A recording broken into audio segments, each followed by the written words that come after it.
Hello, you wonderful people, and welcome to another episode of Not Too Comic Book. This being a show where we talk about TV shows that are adaptations of comic books. For today's episode, I'm going to talk about the series premiere of Übel Blatt. A lot of really interesting things went down in this episode, so let's break it down. So, it's interesting because we get jumped in the middle of this story of the ending of one story, the beginning of another, and so basically we have this group of heroes that went to deal with a villain, and I don't know if I think they actually did go through with whatever situation they were trying to resolve, but basically 4 of them got betrayed and were killed by the other 7, and so now those 7 are allotted as these great heroes, and they got rid of these traitors, these bad people. And for what reason? Was it just for the glory and this and that? Because it seemed like the main character, the main dude was kind of like the really strong person amongst them, because it's even like, wow, I can't believe so and so was able to catch you off guard and damage your left eye like that. And it's like, well,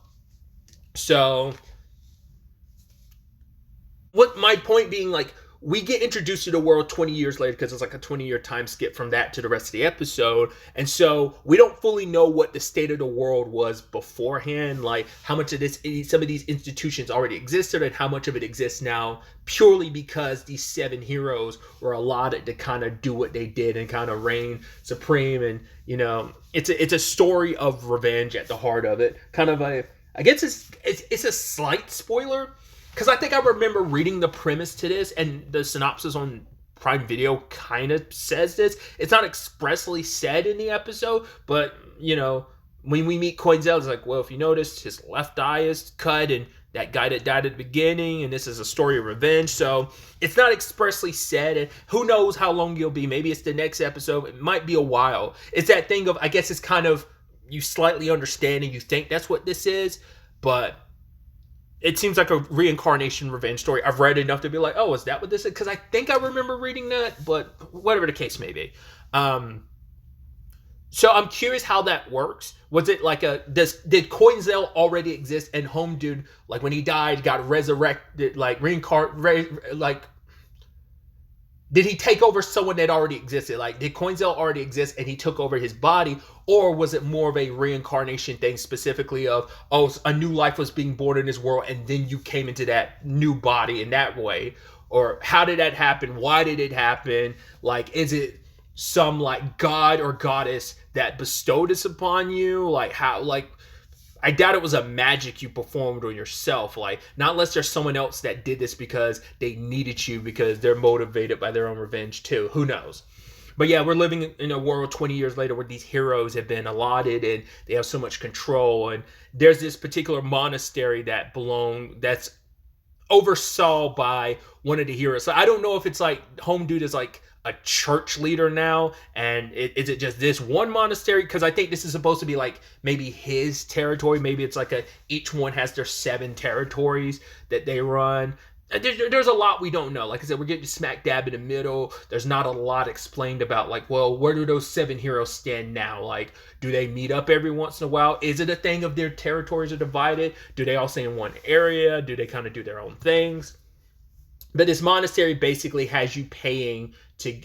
They're like, oh, we have to basically co-sign you crossing over to the other side, because I guess like the border he's crossing. A lot of our characters are this episode. I think the border they're crossing is to go to like maybe like the main country, and then like everything outside of it is like small villages or whatever. Because like the little girl, as we call her PP, because we don't actually know her real name, because every time she tries to say her real name, Coinzel was like, enough dawdling, PP, we gotta go before you get left behind. So we don't even actually know her real name, and I'm just guessing like, well, that is what it is. But she's escaping, like her village was burned and she's kind of got nothing left. So it's supposed to be this angle. She's trying to cross to the other side to like have a new beginning, because it's like I guess it's like, right, when you're living in the realm where the 7 heroes are, you're able to kind of like, there's prosperity there. But I guess it's going to be the situation of, well, that's what it looks like on the surface. That's why everyone from the outside feels that way. But once you get to the inside, you see the nasty underbelly.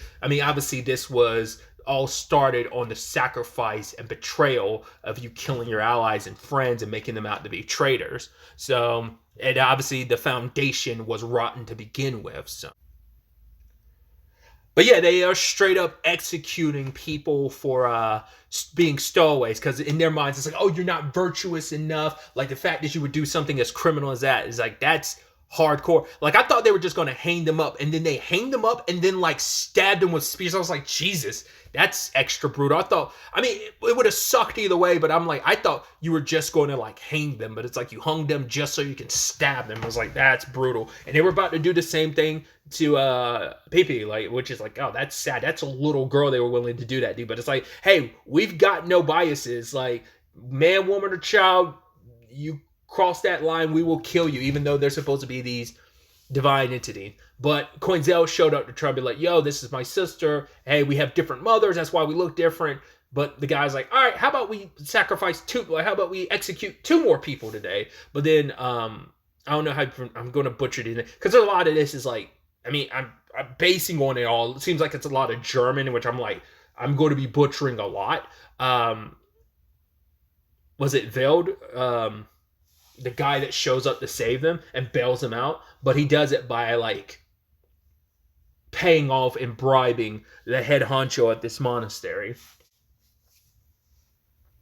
It's interesting because he immediately assumes Coinzel is like, oh, you must be like you're a little hero. He's like, Coinzel's like, what? It's like, oh yeah, you must admire the 7. That's why you want to cross the other side. And Coinzel's like, yeah, sure, if that's what you think. It's kind of, actually, that name actually pisses me off, actually.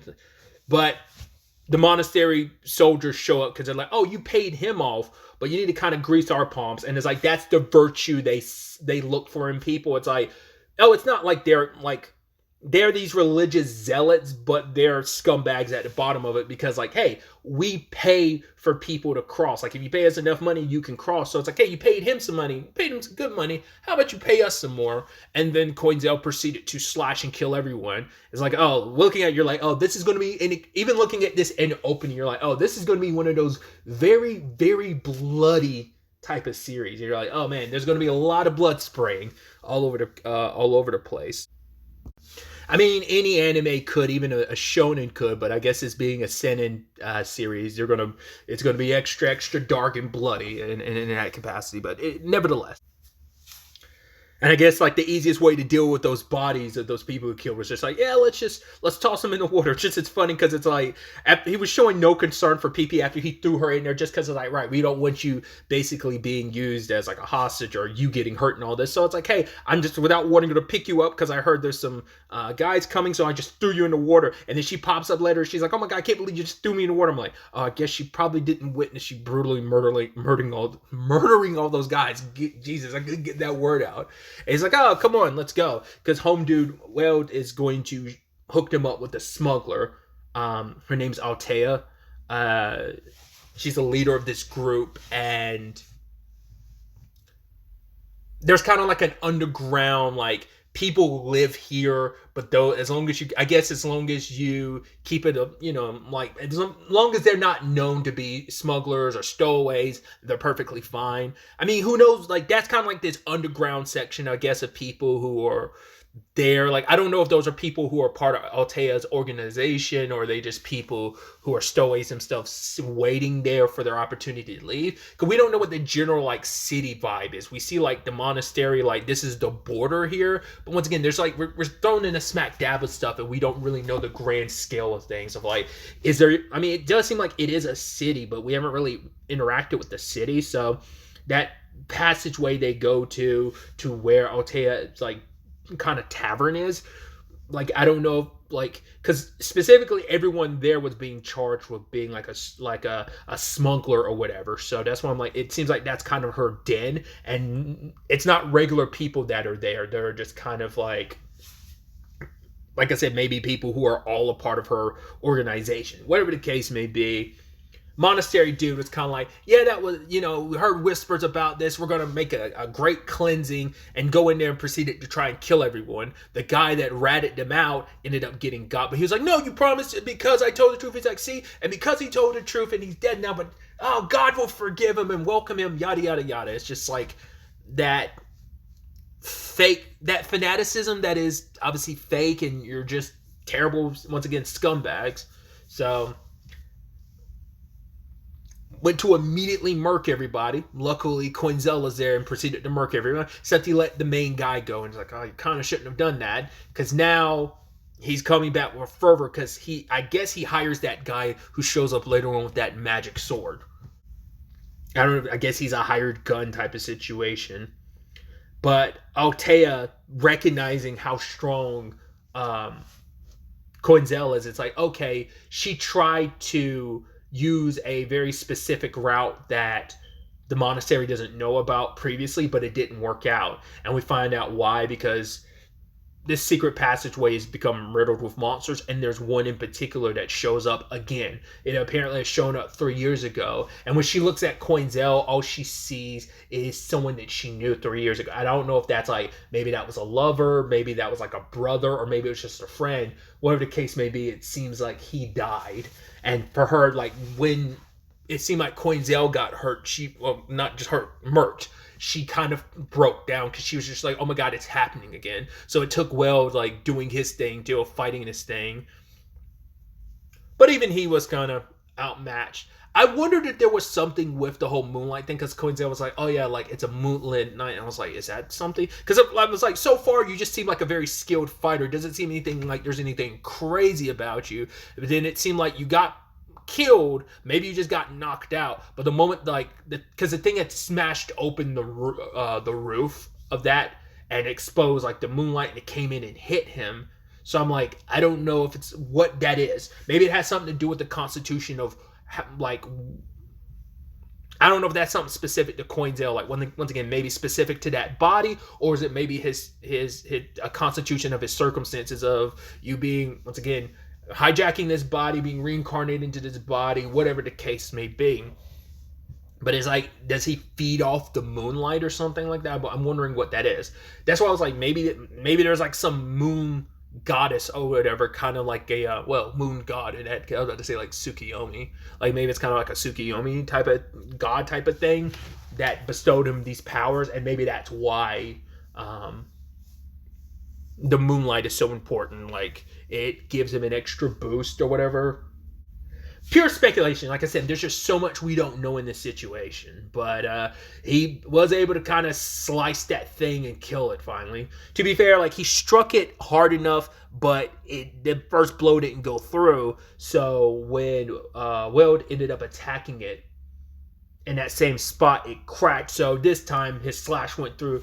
It seemed like the slash went pretty deep. I don't think he cut the thing completely in half, but then the guy shows up at the end with a single swipe of his blade, which is, and the fact is, they're like, whoa, a magic sword must mean those things are extremely rare. You'd assume something like that would be, considering it literally cleaved and evaporated 97% of that thing's body, which is crazy. So cool. So, like I said, it's an interesting premise, and like I said, there's just so much you don't really get to know in this first episode. There's a tiny bit of world building, but like I said, you just don't get a grasp of the full scale of everything. And maybe the next episode will kind of explain that more. Like I said, it's going to be interesting to see how, like, the story is paced out, of explaining more about the world and understanding Coinzel and his circumstances, how that came to be. It seems like, based on the outro, I'd assume Altea, PP, and I keep saying like Weld, but I don't know if that's like, it's something like WEID.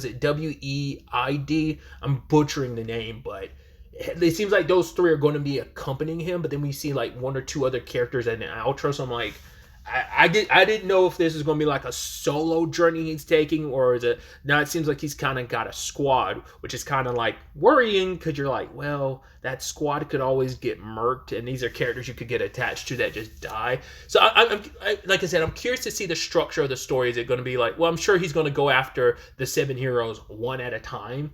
So, like, I wonder, is each arc specifically dealing with one set? Like, does, like, certain amount of arcs at the very least cover you going after one of the specific heroes? Because, it might take a couple arcs to finally get to one of those said heroes. So, this is based off of a manga that is done. It finished in 2019, but there was, like, a sequel series, a sequel manga that started, I think, like, almost a year ago, I think it started in February of 2024, I think I was reading. So at least for the most part, the story is done. That doesn't necessarily mean the anime is going to cover everything, but at least everything's done. So if they do decide to, there is like the complete story to tell. Once again, I don't know about the sequel, like what that necessarily entails, but still, like I said, I'm interested to see where things ultimately go from here. Like I said, you just don't get a full vibe of everything in this first episode. You get a little taste, but not a full vibe. So I'm interested to see what happens. But really, that's all I wanted to talk about. Till the next time we meet, be happy, be safe, live life to the fullest, and enjoy it. Good day and goodbye.